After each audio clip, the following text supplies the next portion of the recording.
Broadcasting from Baltimore, Maryland, this is 5x3 Radio, where strength is for everyone. I'm your host, Emily Sokolinski, owner of 5x3 Training, a strength and conditioning gym in Baltimore, along with my co-host, Rebecca Fishburne, founder of Cornerstone Strength Maryland. Each week, Rebecca and I will discuss the ins and outs of strength training, why there is a no one-size-fits-all approach, and why strength is so important in our daily lives. Thanks for spending some time with us today. Now, on with the show. I'll just go ahead and let's just do this. Do your spiel. Emily Spielberg. My Spielberg. I like that.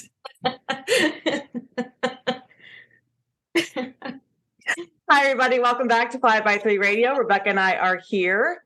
It's a lovely Wednesday. No, it's Thursday. It makes it an even better Wednesday because we're closer to the weekend than you thought. It's Thursday. I forgot what day it was. I kept thinking it's Wednesday. I was the only one that couldn't keep up with the pace of life. No, I only know what day it is based on my training. What you lifted? What I lifted, or who comes to the gym and when I've been to the gym. So it is Thursday, everybody. And we Yeah, and I totally bought into that because I saw one of my normal Wednesday clients today. I was like, of course it's Wednesday. There we go. I've totally lost my mind. Rebecca asked me when was the contest. I said January, and I realized it was not January. It was a different J month. It was different. It was a different J month. It's the June. It's June 1st today. It's June 1st. Rabbit. So we're now officially not quite in the summer yet. We still have a couple weeks to go before summer hits, and it has been a lovely spring.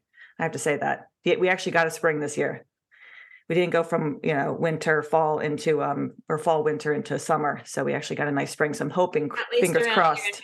Don't know what it's fingers crossed the contest we'll have a nice day for the contest. Before we get into our topic for today, I was just talking to Rebecca before we started about, I went to the gym this morning and I told her I could have been there for hours. I had to actually force myself to leave because I knew we had a podcast. That was one thing. I had a deadline, but even if I hadn't had a deadline, I think I could have stayed there for hours. We've talked about this before. I love to move my body. I like going to the gym. I like walking. I like doing any kind of activity that involves kind of physically moving, and using my body. But not everybody's like that. And I was working with one of my clients online yesterday, and she's 85. She just started with me beginning of May. She's the daughter of one of my members. And she's fantastic. She visited the gym, I think back in March, and fell in love with kind of the whole atmosphere. And I don't think this is somebody who really didn't think that she would be able to start something like this at her age. That's really kind of what it was. But I taught her how to get down on the floor and get up. And that's all it took. It was just that moment of, I really can do more and I can make my body stronger, even at this age. So we started working, and she told me yesterday, she was the one who brought it up. She said, I'm sure you don't know this feeling because you've been a mover all your life, but I don't like to shaker. Move on a shaker. I don't like to exercise. I've never liked to exercise. She said, now my body wants to do this. It wants to move. It says to me, get up and go for a walk. It says to me, go do your squats. It says to me, to really move. She said, and I realize when I don't do something, I'm actually missing it. My body wants to do it. And she also mentioned that she could get off the toilet now without holding on to anything. And that's the reason we do this. For a lot of people, that is She and her husband. A lot of people, a lot of her peers are probably not able to do. No. And a lot of times too, when you watch older individuals getting up and down out of a chair and they think that they're able to get up and down out of the chair, they're really using the arms of the chair or a fair amount of momentum in order to get into that position. Yeah. So it's definitely very important training. She's rocking now. And I told her, I said, we're going to have to lower the chair. She's been using kind of like a dining room chair, a regular chair. So I said, we're going to have to lower that chair now. And she's got a couple different low stools that we can start to use because she's got it. I mean, she's figured it out, and she's also just built some little bit of strength over the past month. She's been consistently doing this, and then she'll do it another day without me, and then she'll go walk. So in 1 month, it just took 1 month, but it took her not just doing the one session a week with me, but doing a couple things on her own too. And that Well, and really it is the sounds key, right? It sounds also like for her, some of the work had to happen before the actual movement began, getting over that, oh, I'm too old. Oh, This is, yeah. Oh, that kind of, self-limiting belief that, absolutely. And she says, I mean, I know this, if she lived, like she lives in New Jersey. So if she lived here in Maryland, she'd be at my gym. I mean, she would be at the gym. She's invested in this. She's invested herself in this. And we've scheduled, week to week, and she hasn't missed yet. And she's been doing this on her own. So but what I really liked hearing was that her brain now kind of says to her, Mona, get up, get up, go. Yeah. So she wants to move. She's been encouraged to move more, and I think she realizes when she's not doing something, her body's like, you need to get up, like it's time to go for that walk again. Yeah. I mean, there's a lot of stuff that we do in our, like modern lives, modern settings that disconnects our minds from our bodies. Mhm. And like you see these articles or hear all the time about people that like the signals that their body gives them are often misinterpreted. So thirst gets misinterpreted as hunger. Right. Or people are tired but eat instead. Right. Or need to get up and move. Mhm. The movement would make them feel better, but they Mhm. think they need to sit down because Mhm. well, so all of Yes. this, we've created a really good environment for being disconnected from our Yeah. body. Yeah, like really checking in with yourself. Like, am I hungry or am I just, bored? Right. Do I need it? Do I need to move my body, or do I really need to rest? And then sometimes you're right. People will rest when they actually need to actually get up and like just take a walk, just move around, move around the I mean, house. because if you're a person who's used to moving, like for me, what I always notice is if I'm, like forced to sit for a period of time, it becomes painful. Absolutely. So I associate discomfort with being sedentary for an extended period of time. Mhm. But that's sort of the reverse of what a lot of people Go through. Yeah, exactly. So moving and doing more is something that she's discovered has really helped her and focused her more on the fact that, oh, I have even more progress to make in the future. The topic we wanted to discuss today, though, is that was just a sidebar. That was just like that's deep a sidebar. Deep gym thoughts from Emily. Deep thoughts from Emily. Exactly. So we had the Manny thoughts, Manny Monday, and now we have Emily Thursday. But we thought we'd take some time today to talk about deloads. Oftentimes, people will ask me, do I need a deload week? Like I read this on the internet, and they'd say that after such a amount of time, I should really take like some time off. And we wanted to discuss deloads today because I think deloads are really built already into our schedules as busy adults. And for most of us, those deloads come in the forms of life happening to us. Life knocking you off your as a gentleman commented when I posted the article because it had been reposted up on the Starting Strength website. So I shared it. Back up a second, Yeah. Because like the article that you're talking about is one that you wrote a few years ago, and it's part of the Starting Strength. Right. It was written in 2019, written in 2019, and they just reposted it. And it's a brief article. It doesn't go into too much detail. Because it really doesn't, because I think that it doesn't apply to many of us as trainees. Yeah. Right? I mean, like you're saying, like a lot of times when you get that question, it comes from somebody who has been reading a fitness resource that, maybe it's got some good advice in it, but they're probably not the main audience for that, but they just don't sort of think about like, who is the audience for this? Right. And it's really people who are, I don't know, maybe more professional or advanced level or bodybuilder physique, that kind of thing. Right. Or somebody who's, a competitive lifter and is on a real strict program. But it's, it's a good article and it sounds good. And who doesn't like the idea of taking a deload? So it's convincing. So I better go ask my coach if I need to take a break. Right.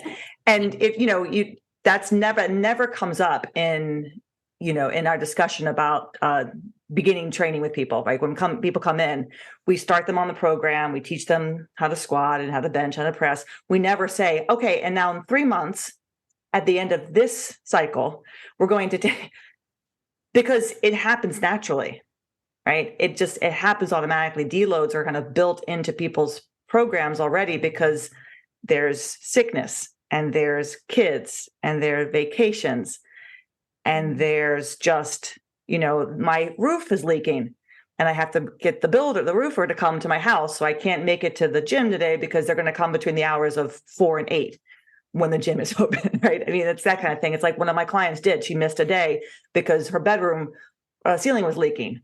And they couldn't. Okay, I thought you didn't just totally make that up. Oh no, I didn't make that up. That was actually that actually happened, right? So but you hear that. I mean, I'll get emails from people saying I was going to make it in today, but my back door just fell off the hinges or something like that, and I have to wait for the person to come, or my dog just puked on the floor. I mean, it's always something that occurs like right before you're about to head out the door. Or I went to New York for a week for work, right? I had a client. I had that. So, but also, I mean, like just in, you're talking about people who are already through their novice linear progression. Right. Yes, these are people who have already been training. Who have been training for a couple of years. Because like when you're doing that NLP, you maybe have some idea of when a person isn't necessarily, we don't say at that point deloading, but somebody reset. Right. So you're going to get to a point on your NLP where you're sort of pushing your ceiling, you're going to pull it back and then bang into that ceiling again, and then sort of move on to your intermediate program and trying to fit that intermediate programming in with your regular life. And often there are enough interruptions in a regular life that the deload just sort of happens naturally. Exactly. Someone who's brand new will get started and they'll come for their sessions, and then they'll start to train, and they'll have a good month, maybe even 2 months of consistently showing up twice a week, right? I'm seeing them. Then I don't see them for a week. Then they're back. Yeah. And it's like, oh, I had a work trip, or, oh, I got sick, or, oh, my child got sick, or whatever it was, they've missed a week. So what are we going to do? Well, we got to pull back. We actually, and that's kind of a deload in a sense, we actually take some weight off the bar. And we work, to get them back to kind of the semblance of where they were, and things still heavy. Like I had a client she got sick, so she missed a week. She came back and she said, "Oh, she goes, everything feels so heavy." I was like, "I know," and this is still lighter weight than what she was moving before, right? So there, she already had her first quote unquote deload, right? Weight came off the bar. We cut the volume down. She worked back up, and now she's getting back into a rhythm. So it's interesting how it just occurs kind of naturally for many lifters, right? I'd say 95% of my lifters, those deload weeks come, often. Right? Yeah. I mean, I guess I'm trying to think about that quantifying in terms of my current client load, and probably 2/3 to 3/4 would fall into that category of people who it's not to say that they aren't committed to the lifting. It's not that they don't want to be doing this on a regular basis, but work says you've got to go on this week-long conference. And, then so I have a handful of clients who, when that happens to them, they will research and find gyms in the area that have the equipment that they need, and they will go about their usual program. But those are also often, I'm trying to think if this is, those tend to be, and right now currently are, my clients who don't have children, who maybe have a lot of other responsibilities, but work or taking care of properties, or that sort of thing, but not so many bouts of illness, and not dealing with children's schedules, and jobs that, even though they're required to travel, allow them enough flexibility while they are traveling that they can find the gym. I have another client, when she gets sent on a work trip, her days are 12 plus hours long, her work days. So she doesn't have time to do anything. Right. Really. Right. I have a few clients who will do that, who will, if they have to go away for work, or even if they actually, when they go on vacation too, I had a client who just went on vacation, will still seek out a gym. Yeah, I do And that. But actually, like, we're getting ready to go down to Charleston, and I was just like, I should put that in the family chat. Like, who are my gym peeps? Because it's like there's a gym that Sadie and I used to go to that's yeah, like, more like a, an black iron gym kind right. of thing. But the other year, my nephews had some sort of membership at, I don't know, it was Gold's Gym, and they could use it down there. So they brought us as guests. It was like a different gym than we're used to. I just have to Yeah. see who has what What's membership. it? But we've talked about this before. Like, I find the gym on Right. vacation because, I need a break from the people. Yeah.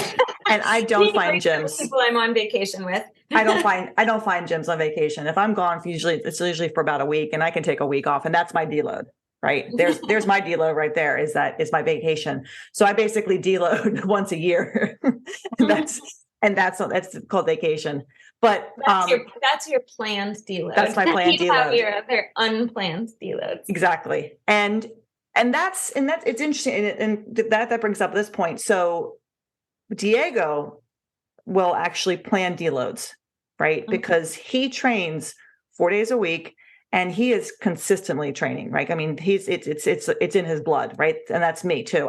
We don't miss sessions. We don't miss sessions unless we literally are on vacation. And that's once a year, we'll go away for a week.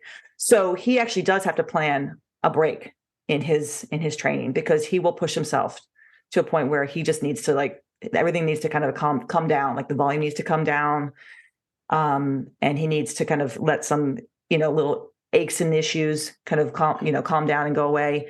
And he can always tell when that's happening, because the week that he's training feels like shit. He just starts to feel like nothing is moving well. And that's when he knows, okay, I'm not recovering from my workouts. I'm not recovering well from my sessions. I definitely need a break.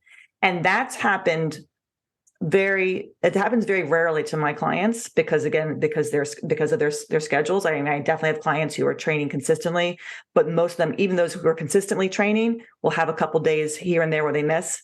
Mm-hmm. Then I had a client who did not miss his sessions. And it was like, he was on a 4-day split, and he was not missing any sessions. And then we're talking like 4 or 5 months into the training, and things are getting heavy. You could definitely tell he needed a break, because there was a week where everything was just like, the line was going down, like nothing was moving well. Right. And I told him, I said, you need a break. Like, next week we need to cut your volume down. He's like, I need it. Like, you could tell he wasn't recovering well. He wasn't sleeping well. And we took that break, and it kind of actually was good, because it coincided a bit with, he was about to go on vacation. So it coincided nicely with that. And when he came back, he was recovered, he was refreshed, and we kind of just worked him back up, and then he was going strong after that. But that's very rare. That's very rare. I had another online client, same thing, months and months, 4 or 5 months of just like pushing hard, 4 days a week. And then there was a week where, he was training, and I was getting feedback from him, and it was clear that he needed a break. And I said, you need a break.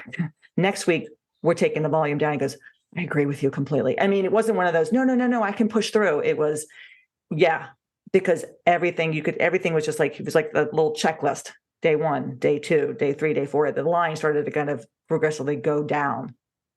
And that was clearly somebody who had been just really consistently training, pushing, making great progress, but the body eventually, caught up with them, as it will, if someone's really consistently engaged in what they're doing and making progress and following the program. And they're going to need a break at some point. For most people, those breaks, like we said, are kind of already built in there. Every 3, 4, or 4 weeks or so, there'll be like a hiccup. Yeah. I mean, my clients that I have on that are able to maintain pretty consistent training schedules are on these, block cycles. Yeah. So they'll sort of push things for a while, and then, I mean, it's like that jagged saw edge where you push and then you pull back a little bit. And so, every 5 weeks we kind of cycle back through and end up at a heavier place than we were before. So in a way, at the start of each new cycle, there's a deload. Right. But that schedule sometimes needs to be reevaluated based on things like you're talking about, like how their recovery is going. So things that you mentioned that are important to pay attention to are, do you have additional soreness, right? Additional DOMs, stuff that either lasts longer or is more noticeable than what you typically would have. Interrupted sleep. I mean, sometimes that just happens from life stress, but training causes stress, and if you have too much training stress, that can affect your sleep. The weight on the bar not really moving or not getting the lifts that you're expecting to be able to get, is also something to watch out for. What are some of the other cues or some of the other signs that you watch for if you think that? That's pretty it. That really is the main thing. I mean, with my online client, I'm not really seeing him in person. All right, obviously, right. So I don't see him on day to day. I'm getting but he's really good about giving me the feedback, like what was going on with him. And I'm seeing the video, and I'll watch the videos, and I'll watch how fast the bar moves or how slow the bar moves. Right. And I can pretty much tell, like, we're getting to a point where something needs to give, and usually it's when those people continue to train even when they're on vacation. And I kind of feel like that week could be a break, should be kind of a break. So then when you come back, there's almost like a little ramp up, because the vacation usually coincides with kind of time to stop and regroup. And for 2 clients, they trained on vacation, and both of them needed a deload 2 weeks later. I was like, you should not have lifted on vacation. You should have taken that break, because it was almost like they had gotten to a point with their training where that needed to happen, right? Where that it was like we needed to take a rest week. And really, in the retrospect, that week should not necessarily need to be a week off, but maybe the deload week. Like, go to the gym, but keep the weights, keep the volume low. Get one set. Keep something where they're not just going to push. They can kind of keep to their schedule, but cut the volume down, cut the weight down a little bit, and that's a good deload. And then the next week they can pick back up with your training and ramp back up. So you don't necessarily need a whole week off. You can still go in, but keep everything a little bit, cut things in half in a sense. But what you mentioned was exactly what I noticed. Yeah. And so in what you were just saying, like, you're describing some of the things that like you're watching for as a coach, that I'm watching for as a coach, but that I put under the category of the discussions that I have with my lifters about RPE, rate of perceived. Right. Yes. So if you are, Progressive Rehab and Strength, Rory Alter has some really good charts that explain RPE from a lot of different perspectives. So the criticism from Starting Strength about RPE is that for a novice lifter, everything is heavy. They're going to tell you everything is a 10. And yeah, there's a learning curve. Right. Just like there's a learning curve with form, there's a learning curve about how to understand and apply RPE. So that's only one out of probably, 6 or 8 different ways of thinking about RPE. How heavy does the bar feel? Right. Similarly, subjective and from the lifter's perspective is how many more lifts or how many more reps you have in the tank. Again, kind of subjective and really sort of based on how you feel in the moment under the bar. But when you're looking at some of the more objective measures for RPE, something that might fall under what you would call coach's RPE, or even in coach's RPE, lifter's RPE is how you're feeling in the moment lifting that weight. You, the lifter, can then also watch your video and apply RPE criteria that might fall more under the description of coach's RPE. Right. And that would be among some different ways of looking at that are some of the things that you measured, like bar speed. Is the bar slowing down? On what rep is it slowing down? What about form? Does form start to degrade? To what degree does it degrade? And that sort of, gives you an idea of, was it an 8? Was it an 8.5? Was it a 9?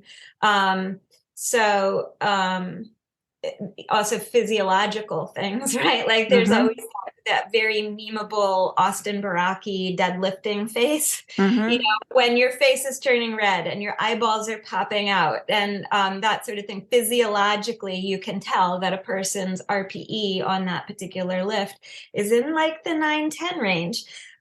So also what's happening with their breathing.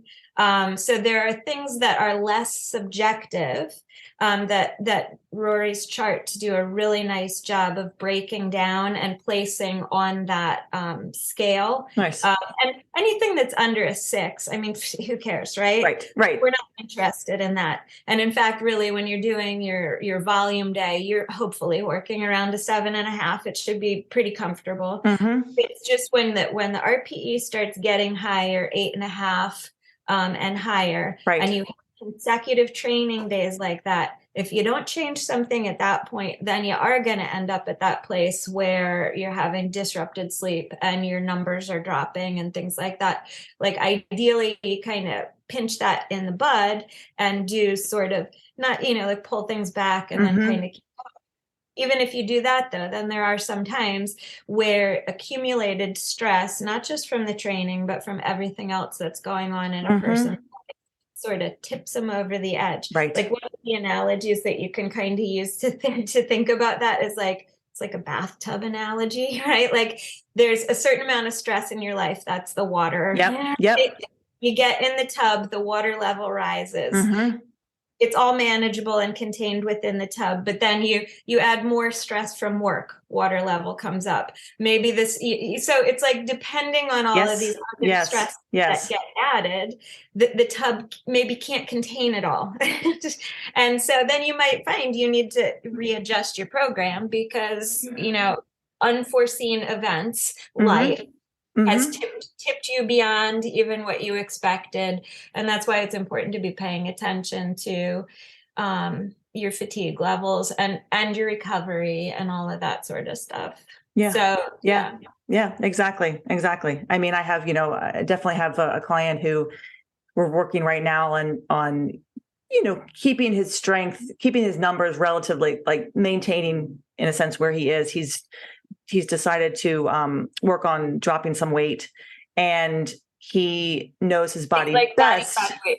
And he knows his body best. So he's reducing kind of his carb intake a bit, and it's, so far everything's moving well. Today wasn't one of those days, right? He didn't sleep well last night. He thinks things are catching up with him. So, but at the same time, he said, he's okay with having a balancing act, like figuring out where do I need to kind of give and take. The weight. He's okay with the weight maybe not moving as well, or pulling back, because he's trying to balance two things now. Because you start to mess with your calories and your food intake. It's going to mess with the the movement under the bar. And the squat day was fine, bench day was fine. Today he deadlifted. He's also added golf into his program. So that's good, but at the same time, you add something new into your program, right? You have to kind of you have to manage the program better. So he's flipping his days around so that he's not golfing. He's golfing after his training days and not before his training days, and this and that. So there's a lot going on. So he's completely, he's okay with it. Today was like, it was not a great day. This happened, and he's like, I should have probably just stepped back and accepted the fact that this wasn't going to move, but I kept trying to push it. And so I try to monitor that, not usually using RPE, but just kind of knowing the person, knowing that, add a set if you need to, don't add the set. Like there's that kind of permission to back off if I need to, or push myself a bit if I need to, given. This is making me laugh because one of my clients who's really regular about his training and Mhm. super smart science guy, right? We've had these conversations where like sometimes I'll put in his program, 4 to 5 sets or three to Right. five sets. And Right. it's based on the RPE. He calls those, tell me again, what are the granola rules? Granola. It's like this crunchy granola kind of stuff. It's not like, this is what you're doing. Right. But I know that the clients that I have, it like that. It's almost like again, and even here, even in person, it's like I give them permission. Give me 1 to 5. So if you get 5, bam, great. You get 1, you still got 1. There's that kind of permission. Like she's told me to get 1 to 5, or she told me to get 3 to 4. Okay, I got 4, fantastic. Or I got 3. Well, I got 3. There's that, and that's kind of the RPE. I'm kind of like they're kind of doing RPE on their own, depending on how the bar is moving that day, depending on how The reps are auto-regulated. exactly. And I have to definitely, they're some of my clients I can push them a bit more with the volume. Others I have to really monitor the volume. It's just different people, even if they're around the same age, different schedules, different workloads, different stresses, and I have to remind them that too, especially when my clients I have to Different keep reminding. bodies. Yeah, I have to remind them, like, you were sitting for a long time that this week, so it's going to affect how your how your training session goes. So yeah, so the deload question, again, I don't necessarily get that from my clients, but I've heard in the past people have asked me, and it was enough that I wanted to write the article about it. And it's a very brief article, but it just explains everything that Rebecca and I have talked about, just how they're almost built in to your schedule as is. And if you're if you're consistently training and you don't really take, you're moving for 4 to 5 months, you might find you get to a point where things aren't moving so well that week. Well, if things aren't moving well that week, and that means maybe you've hit a little bit of a wall and you need to pull back. Now, maybe you're working with a coach and the coach can help you with that. Or if you're just training by yourself, look for those signs that Rebecca mentioned. And I'll also say too, like when you're talking about this, and this just makes me think even more like how important a training log is. Mhm. Because if you're talking about, female lifters and you have a week where things just are not moving well, the other thing that you get to think about is how does that fit in with your monthly cycle? That's Because right. That's right. can also be That's right.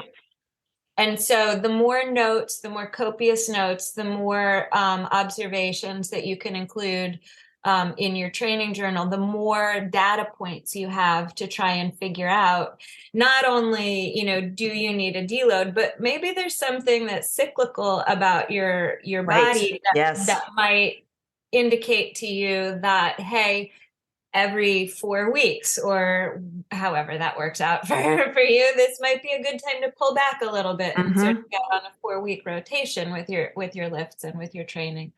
But yeah, the more information you have, the more you collect in your training log, the more data points you have to make decisions, because it's like the whole idea of, following the program, whatever your program is. Right. It's great. It makes things nice and simple, except Right. we are not machines. Right. So Right. there's so many different factors, from just body, the way your body functions regularly, to the way it functions when you're under abnormal circumstances, all of those things. And I think that's important for people to remember. That I think people feel bad when they have a week that doesn't go so well. It's like your program's not set in stone. I say it all the time. It can be changed. It's a guide, right? It's a guide for you. But if you try to follow that to like the T, and it's a week where things are just not going well, there's maybe stress in your life, someone's in the hospital, someone got sick, your cat died, whatever it is, that week may not be great. And it has nothing to do with you and your abilities and your strength.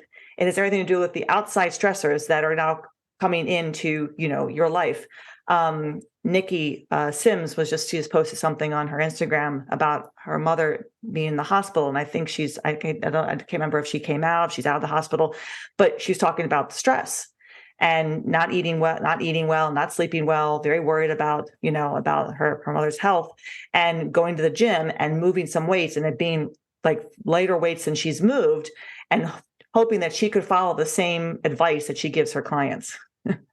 Yeah. And that is really hard as coaches. Sometimes. It's very hard as coaches to follow our own advice and I look back at my logbooks, talking about logbooks, I look back at my logbooks, and from 2014 to 2017, even 17, 18, there's a lot of like notes where I was sick. And I can't remember if we talked about this in the last podcast or not. We talked about it last but time. it was not I was sick. It was my mental anxiety and my mental depression with Charlotte over Charlotte's sickness and then her death. And so a lot of those came around the holidays, came around her birthday, came around Mother's Day. Like they're always, that was the outside stress. It wasn't anything to do with me. It was my being and what I was thinking about and what I was remembering, and just that impacts. A different kind of cycle that you right. An emotional, like your emotional stress cycle, like just stuff that happens. Yeah. And you're absolutely, yeah. And then after 18, 19, I don't see that in my bulk book anymore. It's not there. Other stressors, came in, but that wasn't one of those. It was kind of like, I finally had moved to a place where I was doing a lot better, and we would come around to that time of year and I could prepare myself for it. It was almost like I prepared myself for it, like I'm going into it.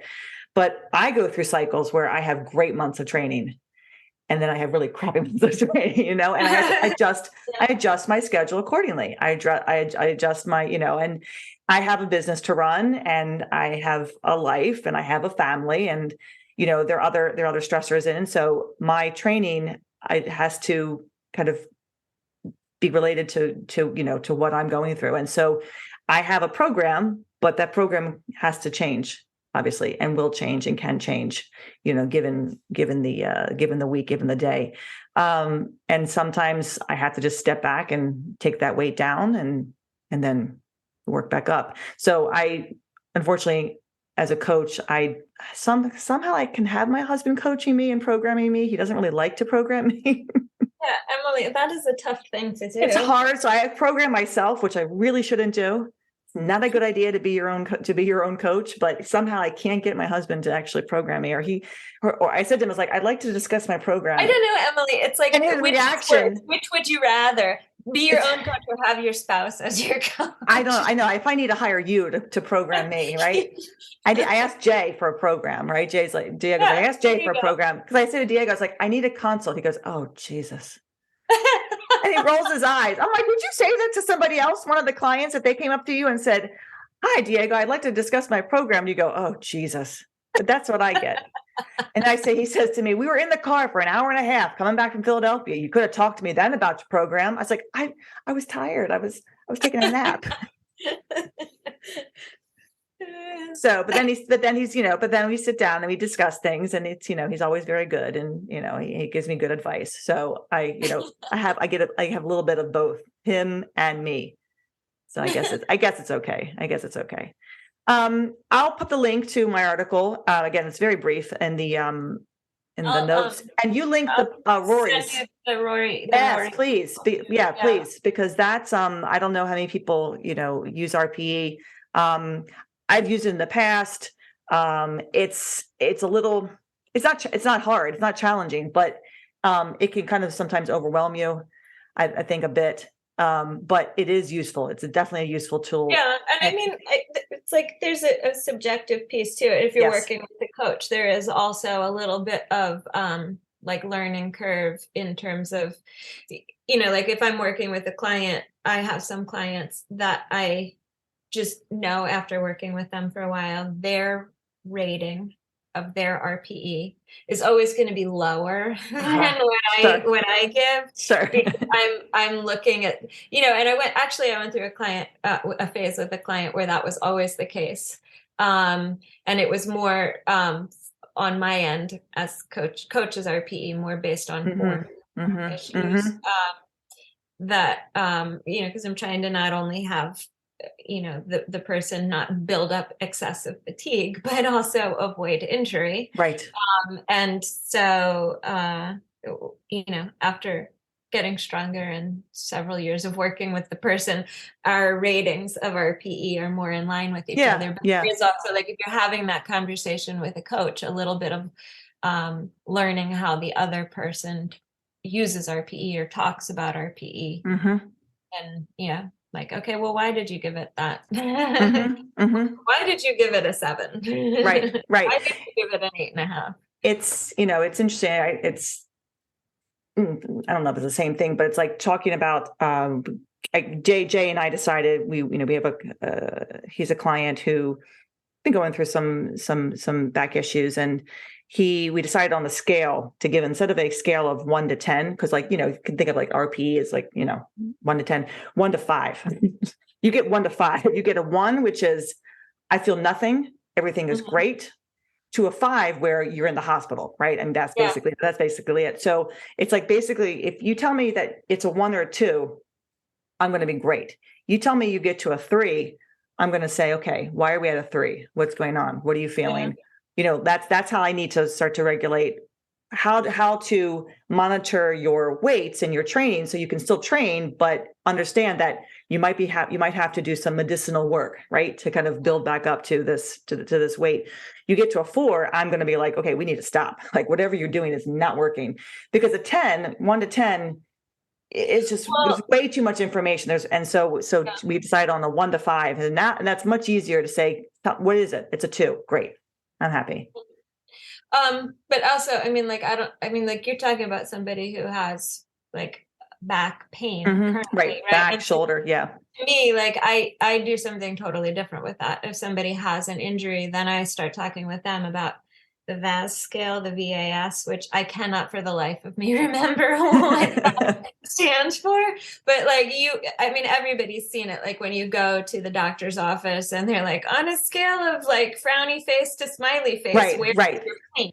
Exactly. Right. And so there's a whole different algorithm that I use also from Rory that explains how to train with pain and what your parameters are and when you need to modify and all of that sort of stuff.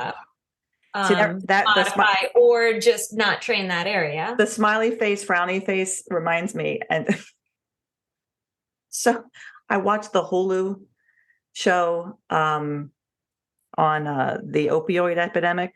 It was the one with Michael Keaton. I can't remember the name of it now. I think I know which one you're talking about. I haven't watched it. And that was what that's what hydrocodone, that's the scale that they would give to the doctors, the smiley face to frowny face. Well, they use it at the doctor, go to the doctor to like say, a 1 to 10 scale. Here are your pills. So now I've got that in my head. I'm like, here are your pills. Like, we don't want that. I don't like that. I don't want to have the smiley faces. Too many emojis. Give me a number. 1 to 10. Give me a number. I don't like the 1 to 10. give me a number. Give me a number. But yeah, no, that's a whole other. But that's part of it too. I mean, that has to play into the training as well. I mean, that's where some deloads happen as well, right? You have an injury. Deload, modification, different exercise, all of it. You're still training. Just train a different area. Yeah, you're still training. You are on that VAS scale. But that's the most important thing, I think, is if you can still move, then move, right? It's just modifying the range of motion, or modifying the movement, or taking a movement out completely and replacing it with something else. It's we're on a separate topic now. Well, but I think that's part of that's part of like the whole deload. I mean, that's part that could be. I mean, deload could come in so many different ways, so many different forms. From it's you've been training for a long time, you're a pretty consistent trainee, and now you need a break, or the deload happens because it's vacation or it's work related, and you go away for a conference, or the deload happens because you literally just the ankle starts to bother you again, or the knee starts to bother you again. So we have to kind of pull back and cut the volume down, and then kind of make sure that we're not pushing too much, and then work back up. So that can happen. And that could happen because you needed a break anyway, right? Something started to act up. So lots of reasons why it's okay to take a week or so to pull back. you're not weak. It's not about pushing through pain or pushing through this, or it's about you and your body and the other stressors in your life. And training should be enjoyable, and it should be stress-free in a sense, like, right? I mean, the stressors on your body, but you shouldn't come to the gym and worry about your training. That's reminded me of, like, there was one of those little, gym cartoons recently on one of these. I don't know, maybe it was on After Your Fives or something, but it was like some little cartoon guy in his, gym outfit, and he's flexing, and he's like, I really like all these muscles that I've built. I really like the way I look. And then the older, more experienced lifter is like, oh, you're only just beginning your training journey. And then the first guy's like, no, I'm happy where I am right now. I'm happy. I'm good. I'm done. And then like the other guy goes off and angsts about this, like, what is that like to be happy? Like, done? What is that? Like, he's just plagued by, like needing to lift more. That's a good one. Anyway, yeah. That's a good one. That's I think that's pretty much, it's that's definitely a cartoon that's better in the visual form than in my in your head. Like the cartoon, my retelling. The cartoon I want to put up is it's just two pictures, and it's like it looks like the Grim Reaper, but it's somebody with like a hood over their head dragging a dead body, and the body's wrapped up, and it has an X because the person's bending over using their back, versus the green check mark where he's using his legs, he's deadlifting his body. So he's deadlifting correctly and incorrectly. I'm like, that is so me. How to move a dead body correctly versus the incorrect way to move a dead body. I was like, that's a good one. Yes, I like that. I like that one. I like that one. So check out the article on the Deload. Check out Rebecca's links from Rory on RPE. Do you want to put up the other one too on the other scale you were talking about? Why not? If you have it, you can send it to me. I don't know if you have it, I'll have to look but definitely the RPE one. Yeah. And we'll link to that. And probably this one is coming out after the Charm City contest. Oh, then you can give everybody an update. I'll give everybody an update.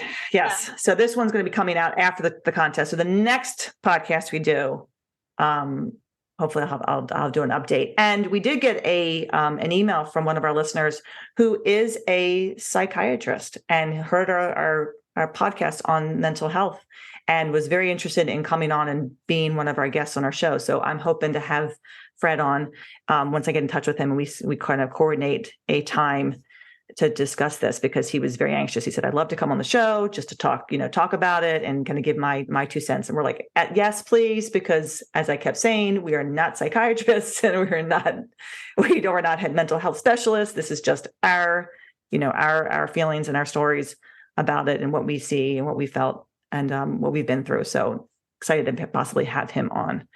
And Manny, we'll have to have Manny on again soon, because he's coming to do his next meet in July. So he's got another meet coming up, even though he did one in March. We never had him on for that one. So we'll have to get him on after his July 9th meet.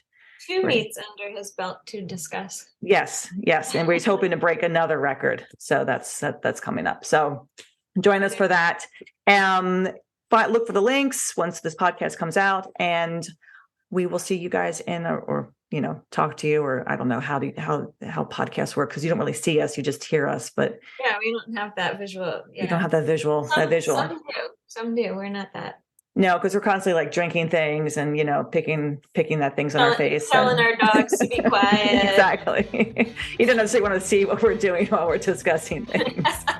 Picking our noses. Exactly. Picking our things. Rebecca's constantly telling me not to touch the desk. Don't touch the desk. Which I haven't. If you notice, like my hands have been like desk free. No desk banging. No desk banging. No, not no on desk this one. drumming. All right. Thanks, everybody. We will be back in another week or so. Have a great week, and we'll see you soon. Bye. Take care. Bye-bye. Thanks for listening to 5x3 Radio with Emily and Rebecca. If you like our show and want to know more about 5x3 training, please visit us at www.5, that's 3.com. You can also find us on Facebook and Instagram. To learn more about Rebecca, please visit her website, cornerstonestrengthmaryland.com. Thanks for listening and have a great week.